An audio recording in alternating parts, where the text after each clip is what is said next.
বহুতত চালোঁ কিন্তু দেখালোঁ আৰু কায়োপেথিকত গৈছিলোঁ কায়োপেথিকতো ঠিক নহ'ল একপঞ্চা কিছুমানৰ গ'ল একপঞ্চাতো ঠিক নহ'ল ধন্যবাদ ছাৰ মোৰ নাম শ্ৰী যতীন শইকীয়া মই দুলীয়াজানৰ পৰা আহিছোঁ মোৰ বহুত দিনৰ পৰা এটা এবছৰ হৈ গ'ল মোৰ শ্লিপ ডিছ আছিলে ইয়াত L5 আৰু S1 আৰু মই ডেইলি 2-3খন হস্পিটেলত দেখালোঁ কিন্তু চবতে চাৰ্জাৰী কৰিবলৈ কৈছিলোঁ বহুতত চালোঁ কিন্তু দেখালোঁ আৰু কায়োপেথিকত গৈছিলোঁ কায়োপেথিকতো ঠিক নহ'ল একপঞ্চা কিছুমানৰ গ'ল একপঞ্চাতো ঠিক নহ'ল কিন্তু কিয় লাষ্টত মই দেখিলোঁ যে এই শৰ্মা ছাৰৰ এই মংগলম কাৰিকৰম শিখৰ শৰ্মা ছাৰৰ এই ভিডিঅ' দুটা আৰু মই এও এই জেগাত চাইছিলোঁ কোটাক এজন শৰ্মা ছাৰে হয় সেইজনো কিন্তু সেইজনতকৈ মই এটা বেছি দেখিলোঁ যে এই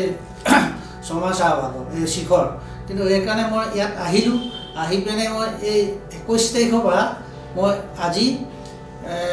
3 তাৰিখলৈকে 13 দিন হৈছে 13 দিনৰ মোৰ 10 দিনৰ মানতে গোটেই বিক্ৰী একো নাইকিয়া হৈ গ'ল কিন্তু মই আৰু 13 দিন কমপ্লিট কৰিলোঁ কোৰ্চটো কমপ্লিট কৰি পিনে আজি মই যাম কিন্তু মোৰ বহুতে উপশম পালোঁ মই অসমত আৰু কিছুমান মানুহৰ যদি বিষ এনেকুৱা হৈ আছে আপোনালোকে এই ৰাজস্থান মংগলম কাৰিকৰম শিখৰ ডিষ্ট্ৰিক্টৰ ইয়ালৈ আহক আৰু ইয়াত সম্পূৰ্ণ নেচাৰেল হেৰিকে ট্ৰিটমেণ্ট কৰে আৰু বহুত অলপ বেলেগ বেলেগ থেৰাপি কৰে থেৰাপি কৰি আমাক ট্ৰিটমেণ্টটো দিয়ে আৰু ইয়াত থকা মেলা চব সুবিধা আছে আমাৰ ছাৰৰ যিখন মেডিকেল আছে সেইখনতে বহুত থকা মেলা খোৱা ব্যৱস্থা সমূহ আছে আৰু আপোনালোকে আহক যাতে এই আপোনালোকে এই উপশম পাব কিছুমান অসমবাসী ৰাইজ হৈ পিনে আৰু মোৰ ফালৰ পৰা ছাৰক এখন মই ফুলাম গামোচা